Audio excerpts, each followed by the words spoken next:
Hello everybody and welcome to a review of Rising of the Shield Hero Season 4 Episode 7. Now, I just want to make sure we're on the same page here. You see this? You see this? This. You see, I already got my ticket to Anime NYC. And it's the very first day. I personally want to get started on the first day with my hot takes. You guys don't remember the video I covered? I have a big giant board.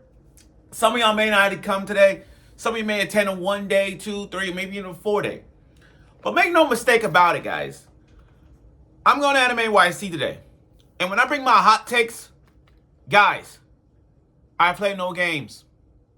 I play no games. Every year I go to conventions and bring my hot takes. Normally I have a big sign, a big poster sign. But no, I decided to step it up. I decided to take a big project after this. After 2-3 days of this, I finally got my project done. And make no mistake about it, these hot takes are going to blow your freaking mind. Make sure that. Anyway, Rise of the Shield Hero Season 4, Episode 7. Before I do the review, let me say this. We are now into the Q10 low. And Naofumi, I'm sorry, the new visual illustration for this arc for Raphtalia has set in stone. Raphtalia. What can we say about Raphtalia? Do we want to say she's the first girl added to Naofumi's harem? Do we want to say Raphtalia is the sword to his shield? Do we want to say she's Naofumi's partner? Do you want to say she's best girl of that year when it was the Crunchyroll Anime Awards and I was there at the time? I was screaming for joy when she beat Nezuko for best girl. And I put money on that bet. And I made $100 in that bet. Because everyone was saying Nezuko's going to win, but I was like, nah, it's Raphtalia. I made bets. You see what I'm saying? So, what better way to give the best girl of that year, the best partner that Naofumi ever had, the best partner Naofumi ever have, and have her get an arc. Now, mind you, this is all leading to Raphtalia from season 1 until now. Because it's the truth, we gotta find out the truth about her backstory, where her family came from, and find out more about Raphtalia's Empress, Imperial, Heavenly Emperor Raphtalia, those kind of things. All this is leading to this arc. Last week we got an introduction to the arc, the Q10 low, and now we in this. The beginning of the Q10 low look kind of like the Wino arc, but I rest my case. Anyway, 3 minutes in, let's get right to the review of the Rising of the Shield Hero Season 4, Episode 7. Now, last week, when an epic boat battle, everyone got separated. Naofumi, Raphtalia, Sedina, and the dragon. Okay, I forgot. Gillian, am I saying this right now? I want to make sure I say the Ray name right. Yeah, Gillian. Okay, they all got separated. And then they landed to the Q10. Now, they don't want to cause a scene because they're not into outfits. So, like all isekais or whatever world you go to, you got to dress the culture like. You got to embrace the culture. So now they dress up in their kimono outfits. Kind of like, it's like the land of the rising sun up there. It kind of is. So and look, we're not even 5 minutes.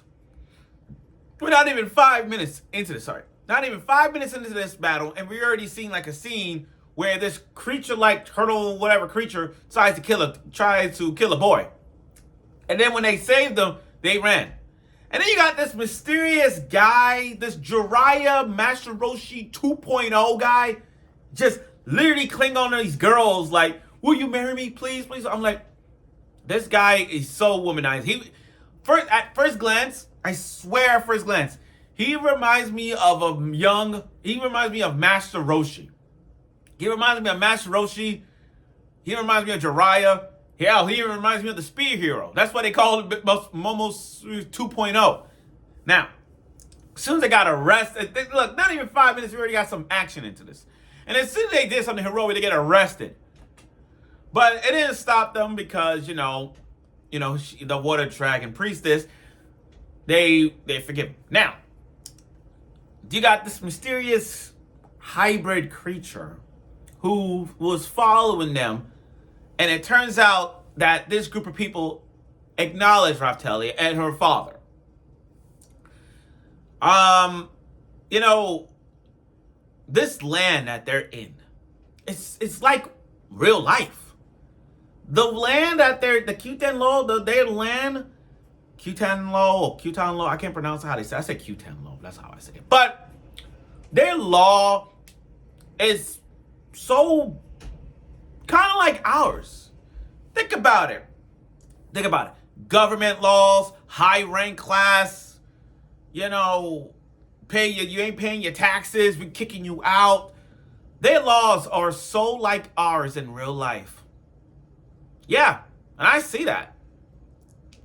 So Raftalia is supposed to be the next heir, but due to her father not being remarried and left, you know, that's kind of put a hole on Raftalia. But everybody acknowledged Raftalia because she's supposed to be the next heir. Now, Raftalia may not be the leader in this, but she shows with her new kimono outfit.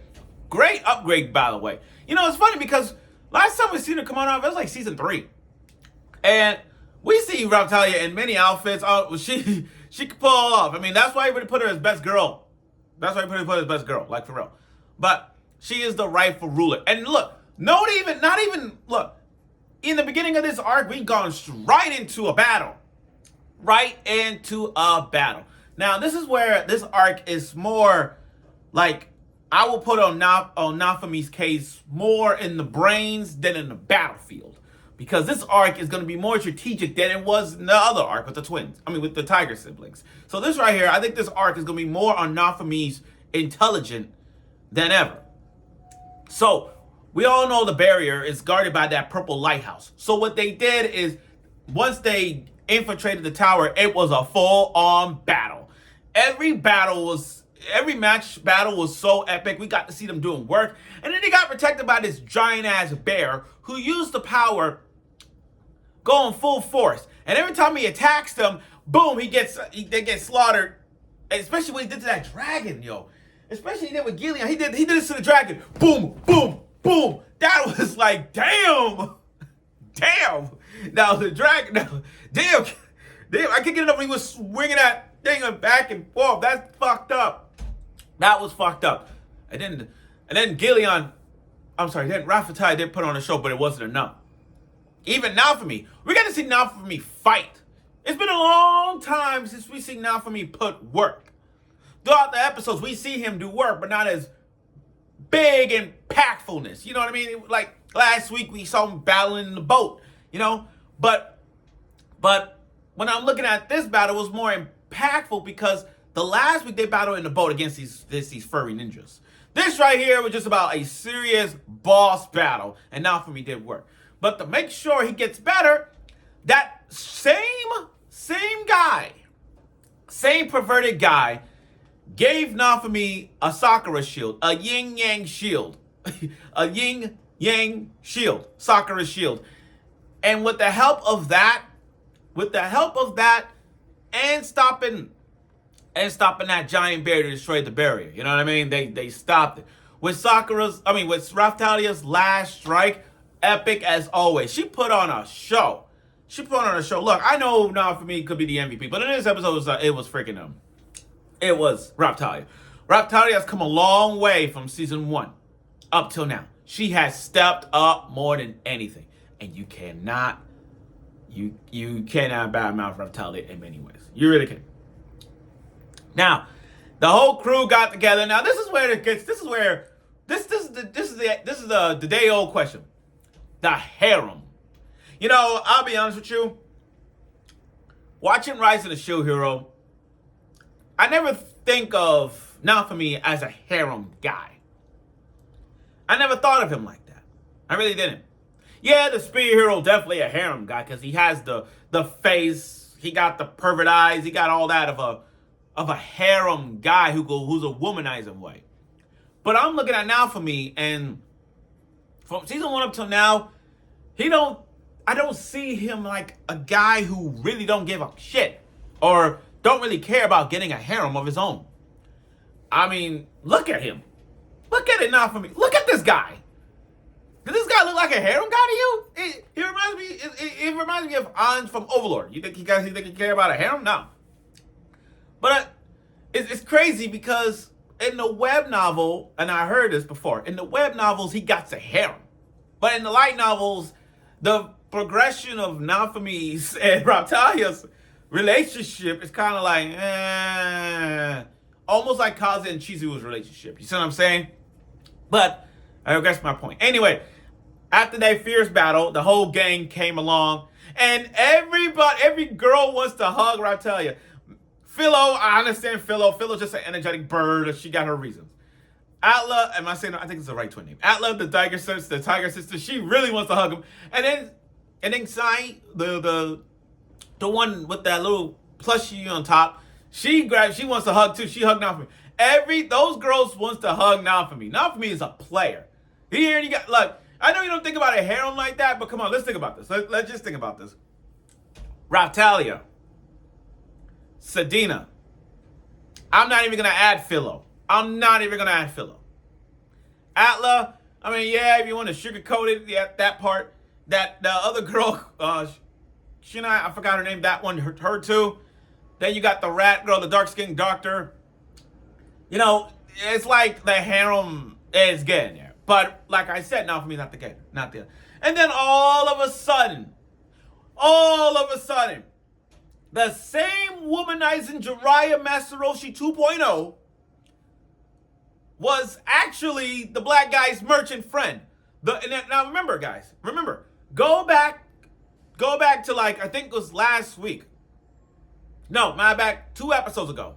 Yeah, go back 2 episodes ago where they're making a departing trip and they got to visit to Q10 I think it was episode 2 of there, my bad. But anyway, the black merchant wanted to go because he knows someone from that place and taught him the ways of becoming a swordsmith, you know? And yeah, it was episode 3. Yeah, it was episode 3. So because of that, he wants to go. Now, during the ride of last week's episode, he said that, he got into trouble. He was womanized and he was probably doing all this antic stuff. That was him. That's the ending you ended up with. With him, actually, was the Jiraiya Master Roshi 2.0 was actually him all along. From the moment we saw him in the beginning of this episode, from helping him out, giving him a shield in the second half, through the middle, and now in the end, that was the blacksmith's friend. And it's funny how Outlet just like, Chakra pointed him out. But still, now that they got the band back, now they got everybody together, it's time to get real. To make Raptalia, to know about Raptalia's backstory and revenge her family honor, it's time that we step up. But overall, though, this was a good introduction episode to start off this arc. Finding out more about Raptalia's father, her family bloodlines on the line for this episode. Not only that, the Jiraiya 2.0 guy was the blacksmith stuff. So we got the answer to that one already. But like I said, this is just the introduction to this arc. So there's more battles that we're going to see. Like next week, you said the snake pit. We're going to see some battles with snakes. Or so on and so forth. But we'll see. So thank you for watching my review of the show. And like I said, I'll be at Anime NYC all 4 days with my hot takes. So get ready for the ride of your life. Stay tuned.